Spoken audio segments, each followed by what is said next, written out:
And that really inspired me to want to inspire them. So I think to inspire them, I'm taking on this challenge, and I want them to be proud of what we're doing and proud of the products we can provide to our clients. So I think that they just keep me going, and I want them to be excited to come to work every day.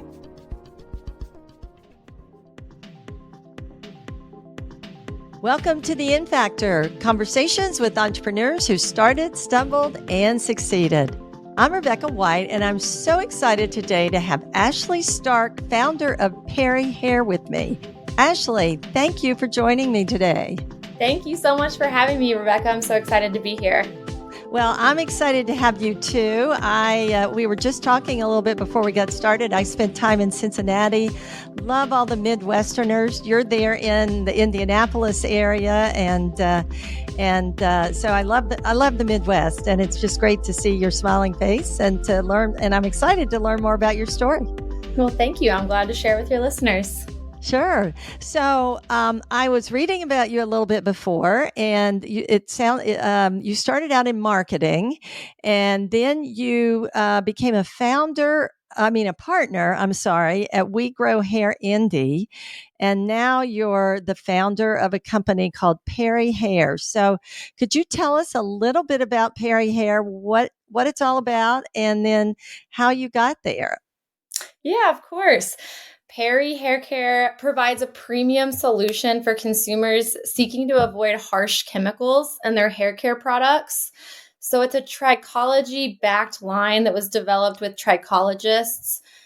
So for those of you who don't study hair every day, that's the study of the hair and scalp. So it really is a scalp-based and focused shampoo and conditioner and hair serum.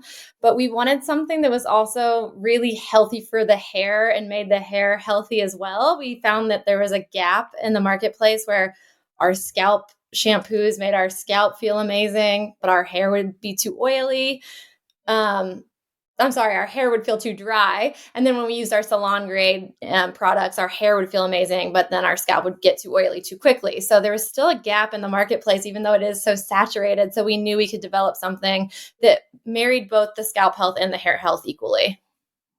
That's amazing. And you came to this. I mean, you talked about, the scientists and the physicians that actually study hair, right? So you came to this from a very scientific approach. And so you're very young and have your own business. You're also a partner in another business. But how did you get there?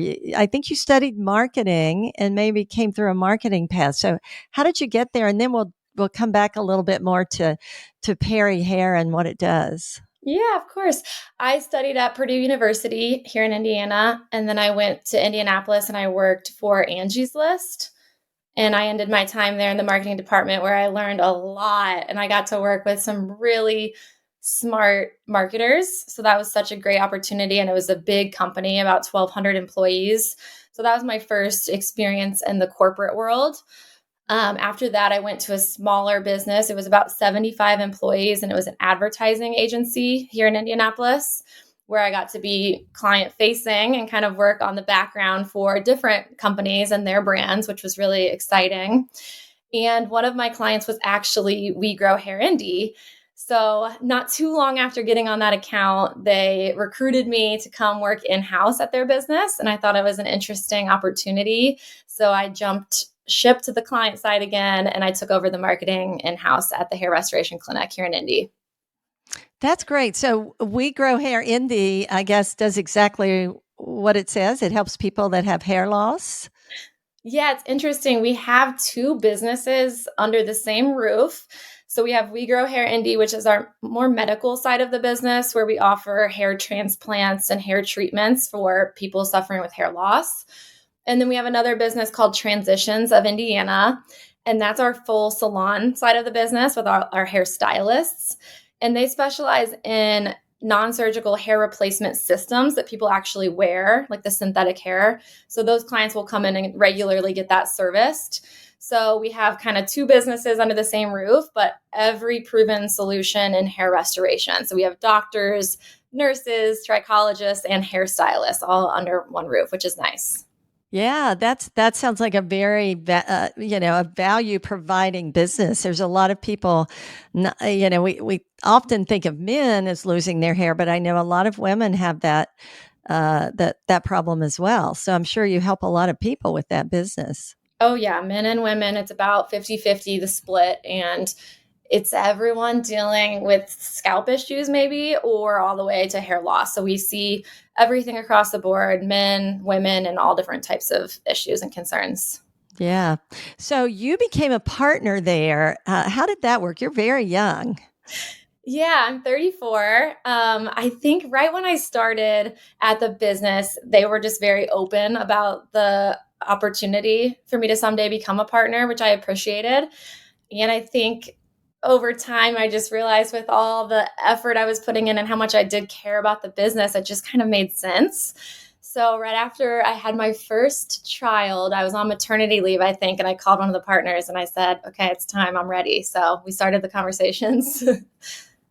Good for you. Good for you. And then when did you start Peri Hair? How recently did you start that company? So, we founded Peri at the end of 2022, and we didn't have product in hand until October of 2023. So, it's only been about 6 months since we've had the physical product. Yeah. So let's talk a little bit about that. So you had where did the idea come from? The opportunity. I'm guessing that you were hearing from clients there and saw a gap in the market. Yeah, kind of how I mentioned that there's two sides to the business. On the salon side of the business, we have all of these salon grade products, which work really well for making your hair feel silky and smooth, which I love. And then on our more medical side of the business, we have our more trichology-backed scalp concern lines. So all of us employees found ourselves bouncing between so many different products throughout the week. So I would use my salon products one night, and then I would go use my trichology products. So we always talked about the idea that we could probably create something that we want for ourselves that our clients would also love.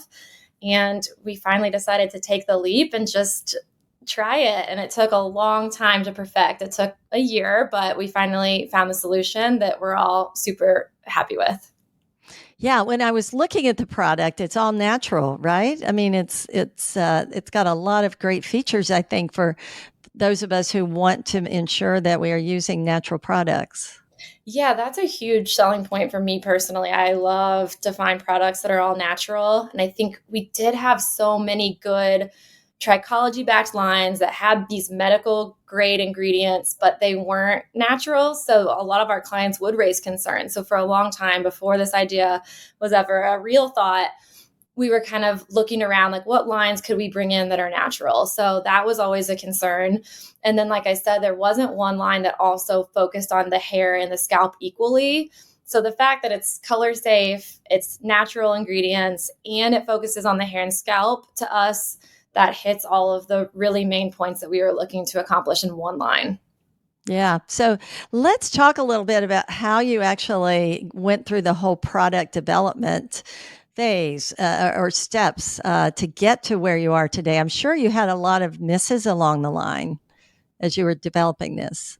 Yeah, of course. There's always some misses and some, lessons learned. I think for us, we luckily had a chemist here locally that someone that we work with had worked with previously. So that worked out really well that we can just hop over to their office and have a conversation. So that really probably helped push things along even faster. But I think for us, the struggle was where to begin because there are so many products we want to make, and there's so many products that we know are important to our clients and ourselves. So to narrow in on one line was hard. So we did bounce around a lot at the beginning, and then we kind of ended up going with the line that would just be universally good for everyone. So it's really middle of the road.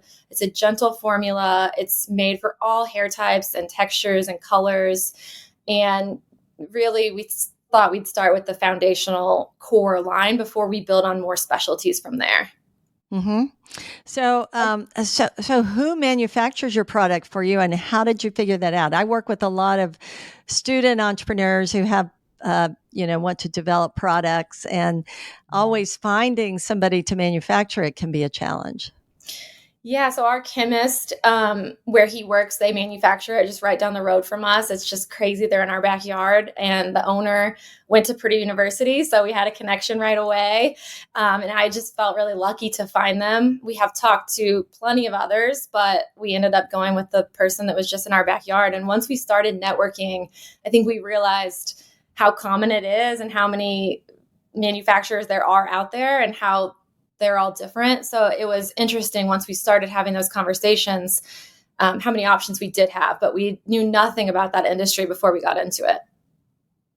Yeah, and you mentioned networking, which is so critical for any entrepreneur along the way. Do you, as you're thinking about your career and the steps that you've taken, what kind of advice and how do you think about networking for somebody who's thinking about being an entrepreneur? Yeah, I think it's so important. I honestly stepped away from it for so long when I first became a partner at We Grow Hair Indie, and I was really heads down in the business. And then when we launched Peri, I realized that I needed to network with people in the industry. We know nothing about trying to get our product on shelves outside of We Grow Hair Indie. So now I'm faced with this whole new industry, and I'm meeting so many people that are so helpful along the way. Every time I meet someone new, I just realize how important that is to our success. So I have spent a lot more time recently trying to network and meet people, and it's just so beneficial. You brought up a really good point, getting your product on the shelf. So, where do you sell your product? Do you sell online? Do you sell in stores? Drugstores? What's the strategy for distribution? Yeah, that's also kind of bounced around. I think at first we thought it would be more B2C, and we realized just how much money that would take from an advertising perspective. So I think now we're pivoting and we're going the B2B route. But right now, we are only sold in Indianapolis at We Grow Hair Indie, and then online at perihair.com and on Amazon. So trying to drive traffic to our site and to our Amazon listing, it takes money and it takes time to set up those digital campaigns, which luckily we can do. And we have a good team that can handle the digital marketing. We just don't necessarily have that ad spend budget that we would love. So right now we are trying to go the B2B route and focus on networking and trying to sell here locally to retailers that might be interested in carrying our product. We have not gotten there yet, but that's what we're working on right now. Yeah, yeah. So you brought up digital marketing, and that's really the name of the game today, right? You've really got to be focused on uh, knowing your customers, having a really strong customer archetype, and I'm sure you got some of that or a lot of that from the experience you had at We Grow Hair Indie, and were able to clarify that. But talk to us a little bit about figuring out who your primary customer is and how to reach them. I think a lot of entrepreneurs or people considering entrepreneurship, feel really overwhelmed by that whole process. Yeah, it's overwhelming. And coming from a marketing background, it overwhelms me. So I am not the creative marketer. I've always been more on the paid media side. So the digital marketing, I do feel comfortable with, but the messaging is such a struggle. So we do know our customer at We Grow Hair Indie, but to think about who our customer is outside of that, we had to just basically create a profile of someone, our ideal customer. We're targeting women in the US 18 plus that are health conscious, like we mentioned, people who are looking for products to avoid those harsh chemicals. So it's interesting since we're so early, we haven't really circled back to see like, is this truly who we're attracting? But that's if we had to pick a target market, that's who we would be honing in on right now. But it'll be interesting to see if that's truly who our customer is once we have, hopefully more of those someday. Yeah, and once you nail that down, then you start to think about what kind of medium to use, and social media and mail lists and other aspects, right, of digital marketing. And have you ever considered a crowdfunding campaign as a way to promote your product, not just raise money? I have thought about that. I have not looked into it enough. So I'm not super familiar with crowdfunding. I thought it might be things that were like a little bit more like innovative, I guess. But I maybe it is just everyday products that people believe in and want to, put their money behind. I need to spend some more time looking into it. Yeah, it's a lot of it is about the story, right? What's your story and the impact and the value that you can create and getting the attention of an audience. But I find it really interesting that a lot of people can use crowdfunding.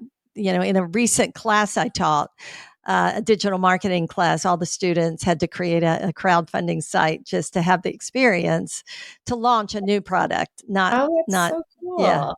yeah, That's a great not idea.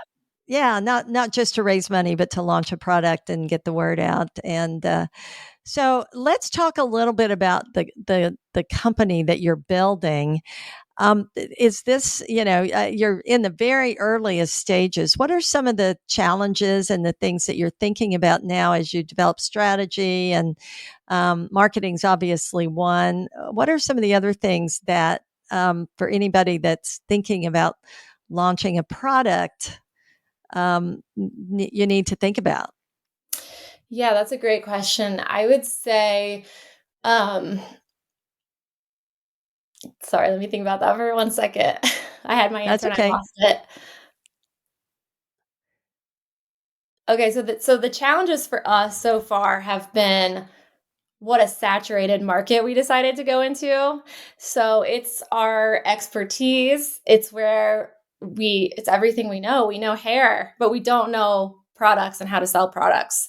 So it's a completely new industry to us. We feel so comfortable with the product part of it, but not the industry, which sounds so interesting.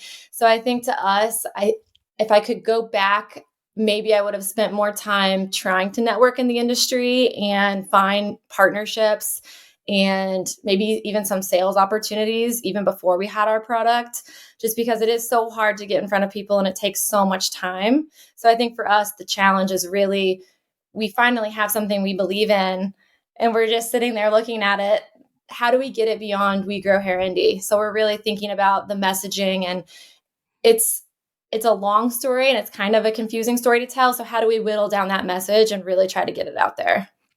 And that is so insightful and such a classic challenge, I think, for every startup, figuring that out. And I think it's fascinating because you're right. You're coming from an industry that you know well, and you're creating a product that is a complement or adjacent to it. I think there was something written maybe about your company and the idea of adjacent entrepreneurship, right?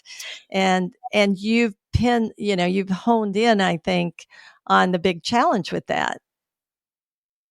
Yep, I think it's so fascinating. It is a way for us to help consumers outside of Indianapolis, Indiana. So, we can attract people that are willing to travel for our expertise, but most people that we see are in the state of Indiana. And we really saw an opportunity to get in front of people across the country to help them with the foundational start to healthy hair, which starts with the products that you use. But how do we reach them? Age old question. So that's a struggle, but it is a slightly different target market than who we're targeting at We Grow Hair ND because they don't necessarily have hair loss. So I really am, extremely concerned with the health of my hair, but I don't have hair loss. So this new company is targeting someone that's completely different than We Grow Hair ND. They are the same, but it's also a slightly different market as well. So it's an Yeah, interesting I challenge yeah, for I us. get that. In fact, when you were talking earlier, I was wondering if Peri Hair was something that someone, with a healthy scalp and healthy hair would want to use, and it sounds like it is a way to keep your scalp and your hair healthy. And that sounds really interesting. And it's a way to scale what you're doing to a different market and beyond, but also continue to serve the market that you're already in, I think. Yep, So, definitely. yeah, so I'm really curious about your own journey, and not everybody decides they're going to take that step to start a business. I mean, you had plenty to do as a partner in your in the company in We Grow Hair Indy, but you decided to take on this new challenge. Did you grow up in a family of entrepreneurs, or have an entrepreneurial mentor along the way? Yeah, I did. My dad has always had his own businesses, and his dad had his own businesses. So I think I must have been, soaking that in as I was growing up. And then my mom's a CPA, and I also have that mind. So it's interesting. I do think I got a little bit from both of them. I'm the spreadsheet girl, but I guess I also have this desire to be an entrepreneur. It takes a lot. It's a lot of hard work. Yeah, it does, and I think hard work is probably the the main common theme among every entrepreneurial venture.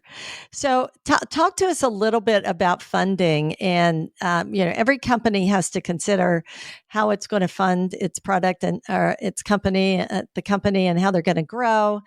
And so you mentioned that marketing is very expensive, and so are you bootstrapping the company? What are your thoughts about how to develop the company from a finance perspective? Yeah, that's a great question. I'm still trying to figure that out. Yes, we are bootstrapping the business right now. We'll continue to do so as long as we possibly can. I think we're not ready to go raise any serious capital from any like VCs or anything yet. We just don't have the traction yet. And we're not ready to take on that pressure probably. So we want to grow organically and slowly as long as we possibly can. But we have thought about maybe a friends and family round or raising some type of capital eventually if we need it. So right now I'm kind of focusing on just trying to sell the product. And then when I'm faced with that problem, I think we will look to raise some sort of capital, whether it's friends and family or if we put more money in the business ourselves. So I'm curious about the name Peri Hair. Where did that come from? Yeah, it's interesting. My daughter's name is Peri, actually. It's spelled differently. So it was near and dear to me, obviously. But my marketing manager pulled PERI from the word superior. And the second I saw it, I was like, that's the name, Peri, my daughter. So it has kind of two meanings there. Yeah, yeah, that's great, and it's pretty easy to pronounce and remember too, I think. So you mentioned right now you have the basic shampoo and conditioner, is that right? Yep. And so what are your plans as you develop the company? I mean, what kind? You said you had so many products that you were interested in. How are you planning to grow?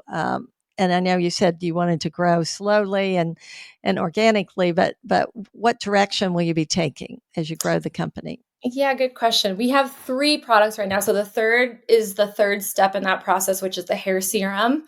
So that is it's basically like an SPF for your hair. It protects your hair from environmental and heat protection.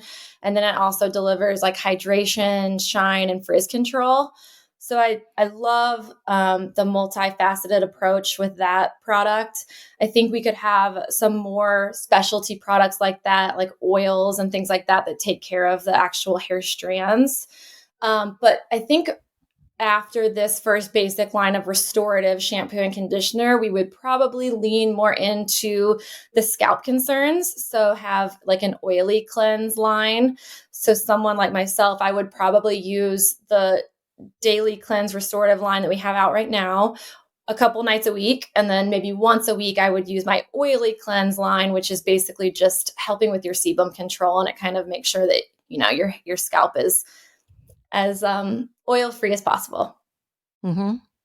So as you develop it, you'll be adding in some additional types of products that would for different hair types, or would you be adding other kinds of products? I mean, what's kind of the big picture of where you might go?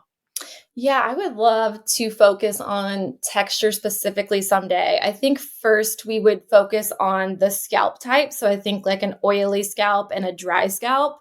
We want to make sure we have a product for those types of scalps if the everyday gentle line isn't strong enough for their area of concern. So I think we'll go the trichology route and address those scalp concerns first.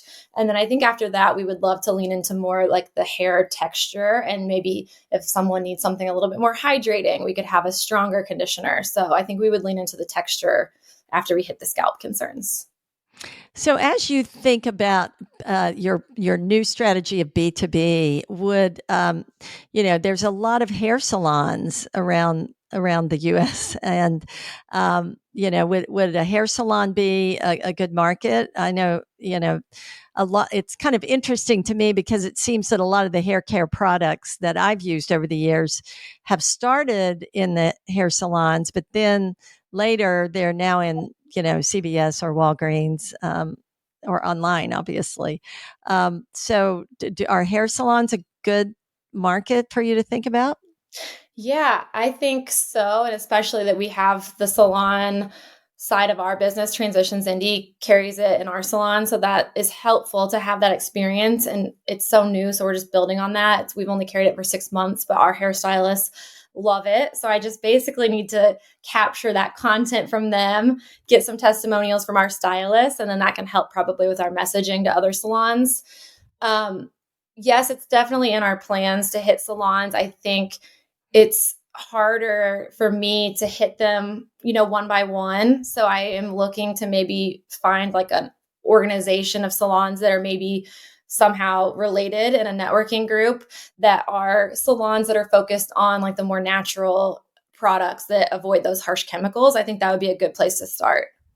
Yeah, I think that's a great idea. I mean, I think going to an association or to some sort of a expo or conference or place where you might even be able to showcase what you're doing, have an exhibit even, could be a really valuable way. And I don't know that industry well enough, but most industries have that. So that's a great thing to think about. And I think for anybody out there who's trying to reach a market, when you can find a collective way to reach them, it's much more efficient. Yes, 1,000%. We are looking to go to a couple trade shows. I hope this year we're trying to figure out some of the funding. But we are hoping to go to a couple trade shows and get in front of as many people as we can in 1 or 2 days. Because I think, as you've heard from many entrepreneurs, time is our most valuable resource. So how can we get in front of the right people and do it efficiently? Because I can sit there and cold call and cold email every night for 2 hours. But it might be quicker to find a trade show and try to meet more people faster in one day. Right. You're in that classic stage where you never have enough time and you never have enough money to do everything that you want to do. And do you have a team yet, or is this pretty much a 1 or 2 person effort at this point? So I pretty much work on the business by myself full time when I can on the side of We Grow Hair ND. I do have support from my husband, who's so great, but he's watching our kids, so he doesn't have a lot of time. And then the beauty of all of this and the adjacent entrepreneurship is that I can tap into my team of experts at We Grow Hair ND. So I have the support of marketers and trichologists and everyone that I need. I have these experts around me. They are busy with their day jobs, but I still have them available to me and I can tap into them and they can support me when time allows, which is so nice. Yeah, that's really helpful. So let's talk a little bit about challenges. Every entrepreneur has learned to be resilient and to persevere and to move past failures along the way. How do you think about failure and challenge, and do you happen to have any stories or anything you would be willing to share that might help other entrepreneurs out there who are struggling today with a challenge? Oh, yes, I have plenty to share. I think to start, I am definitely a doer. So when I have an idea, I'll just go start it. And I think I can do anything, which I guess it's good.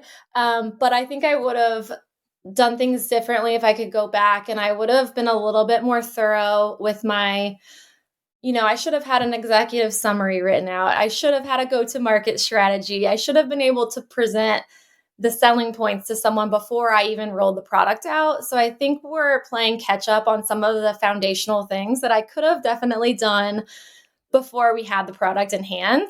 But you learn as you go. And we have those things now, and it's only been 6 months. So time, like we talked about, is the most important thing. And there's always more time I could put into all of the businesses, but we're doing the best we can. Yeah. And I think you hit on the key point, and that is you're learning everything as you go, right? An entrepreneurial journey, any new venture is just a test, right? It's a hypothesis, and we put it out there and we test it, and then those mistakes and the challenges and the things we make along that the stumbles along the way are really what help us get to the success. Yep. Yeah. We have made some, with our limited funding, we have made some decisions I probably wouldn't have made going back. We invested in some software for influencer management. And looking back, that was money that we probably weren't ready to spend yet. We just don't have the time to manage these influencers on a daily basis. And we thought we would. So that's something that we really went into it thinking we're going to really try to manage influencers and find some people that can promote our product. And that is just a full-time job. And we just, no one had the bandwidth to take that on. So that was a small investment that I definitely don't think we were ready for. So that's just an example. You asked if there are things that we've learned, and that's an example of something I would have waited a little bit longer on spending any of our ad dollars earlier.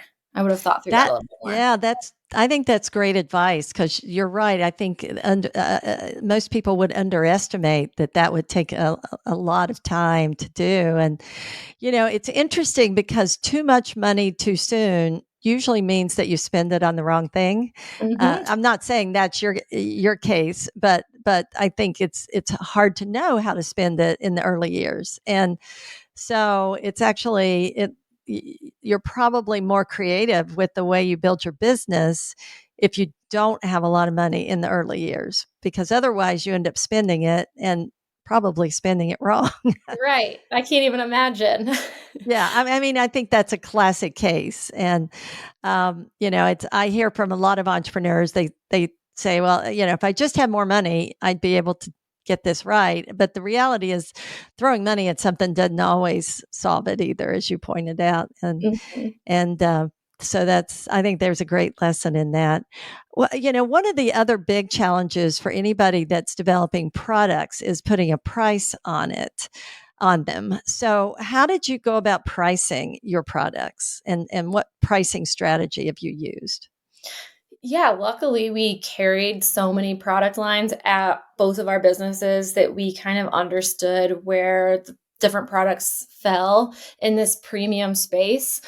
So honestly, we just looked at what we were currently carrying, what we liked, what we thought our consumers thought was reasonable, and we tried to come in just under the premium products. So we kind of just looked at our competition and decided what we thought was feasible. Hmm. Which makes a lot of sense, I think, for what you're trying to do. It's, you have to look at your costs, but you also have to look at what the market tends to bear, and what your advantages are. So we already talked about messaging being one of your biggest challenges, and I think that's, in the world we live in today, there's so much competition for. And I mean, there's a lot of competition in your space, but competition for the consumer's mind as well, just getting their attention. How do you decide about, back to, marketing and spending those dollars, whatever it's on, marketing, manufacturing? How do you prioritize there? Yeah, that's a great question. We struggle with that, like everything with time, but we tried to start with a solid foundation, which is our website. We wanted to make sure we had a site that was really set up to be easy for the consumer to purchase. And we have all of our technical SEO and our keywords set up on the site. So we were thoughtful about the setup of our website and our Amazon storefront. So that took a lot of time and effort. And then from there, we're just really focusing on slowly growing the brand organically on social with the content that we have. So I think any marketer would say they don't have enough content, and content is king. So it's it's a full-time job to try to keep up with the content creation piece of it as well. But that's really where we're spending our time right now, is getting thoughtful content from consumers that are happy, that can help us spread the word through their channels. Yeah. So I've heard you mention about 5 full-time jobs that you have. So how do you balance? You're a mom and a wife. You mentioned your husband and you have one child? Yeah. 2. Two children. So a mom and two little children. How do you manage all of that? And do you have any advice for someone else who's listening out there that is struggling with 5 full-time jobs at once? I'm exaggerating, but I believe in my calendar and my time blocking. I'm very particular about how I plan out my weeks. But really, I would credit it all to my amazing team. I have such a good team of people around me at We Grow Hair Indie. They're so passionate about hair care and helping everyone they see. And that really inspired me to want to inspire them. So I think to inspire them, I'm taking on this challenge, and I want them to be proud of what we're doing and proud of the products we can provide to our clients. So I think that they just keep me going, and I want them to be excited to come to work every day, because I'm excited to go to work every day. So Yeah, it is all about surrounding ourselves with the right people, right? And it sounds like you've got a great team at work and a great team at home to help you get things done. So, I'm really excited to see where you go with this, Ashley. I mean, you've got a lot of energy and enthusiasm, and it's a great example, I think, of a early stage company that our listeners can learn a lot from. So, I've just loved hearing your story. Before we go, I would love to ask you if there was something, if there's one piece of advice that you wish you had before you got started, or one piece of advice maybe that you would give to somebody out there facing getting started and trying to get started. What would that one piece of advice be? I think I would say find your passion, because it would be really hard to do if it's not something you're really passionate about. So like I mentioned, in this market, unfortunately, it's a super saturated market. A lot of people would be scared to jump into a situation like this, but we just were so passionate about helping our clients and providing something for them that we want for ourselves. So make sure that you understand your target market and who you're going after and why you're doing what you're doing. And then the advice I would give is kind of what I mentioned earlier. Make sure you have put the thought into your go-to-market strategy and how you're going to sell your product, and learn from your failures along the way. It's not easy, but it's fun. Yeah, that sounds like fantastic advice, and I'm very excited to watch where Peri Hair goes, and I hope all of our listeners will go out and check it out. Where can they find out more about you and Peri Hair, and maybe connect with you, find the Yeah, product? of course. Yeah, perihair.com is probably the best place to learn more about our product. And then if you want to reach out to me directly, you can find me on LinkedIn, Ashley Stark, or email me, ashley@perihair.com. I'm always looking to connect with everyone and network like we talked about. So if anyone has any questions, please reach out. Thank you, Ashley. Thank you. If you enjoyed this episode and would like to learn more about entrepreneurship, we would love it if you hit that subscribe button. Thank you so much for listening to this episode of InFactor.